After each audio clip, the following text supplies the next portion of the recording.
Well, I was kind of in denial about the video at first. Like when I first saw it, I really didn't think it was her until yesterday. They were still talking about it on the news. I think it was I was on Yahoo News and they were still talking about it because the video was still trending. And LL Cool J, they said that he was trying to reach out to her. Clearly, she's not doing too well. If she's out on the street trying to self-medicate off of street drugs. I mean, it's pretty sad because I was always a fan. I remember back in the day when I first started watching it, and I was like. Yeah, I mean, I was always a fan of the show, and then I remember she did some movies too. She was in Poetic Justice, and I remember seeing a movie called Trippin'. To my understanding, she was dealing with depression. I mean, well, along with bipolar disorder, she was also dealing with depression after her mom passed away. So as a result of that, her life started to like spiral down. Like she was, she was doing drugs and she was on the streets and she was doing things that she wouldn't normally do. I mean, just things that were just out of character. So the main thing is she was still dealing with depression and she never fully recovered. And as a result, she ended up back on the streets and back to her old ways and doing things that she didn't do before.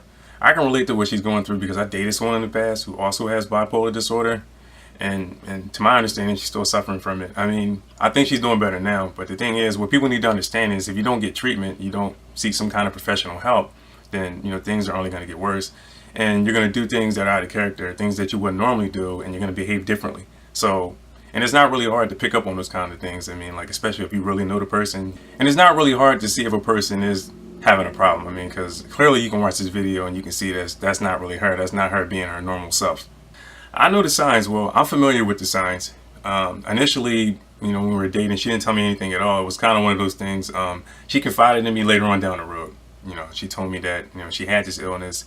And I asked her how she was dealing with it.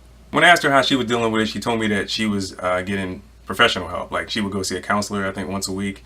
She would get prescription medication, and she would also get emotional support from her parents and the rest of her immediate family. She had a brother and a sister.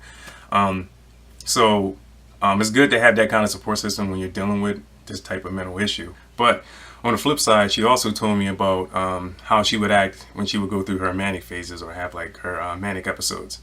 And to my understanding, for some people, it's mostly drugs. They're on the streets, they're trying to buy street drugs, they're trying to self-medicate with pretty much whatever they can get their hands on. But in her case, she would sleep a lot. Either she would sleep a lot, she would crave sex, like she would want to have sex nonstop, or she would just go shopping. Like she would shop a lot.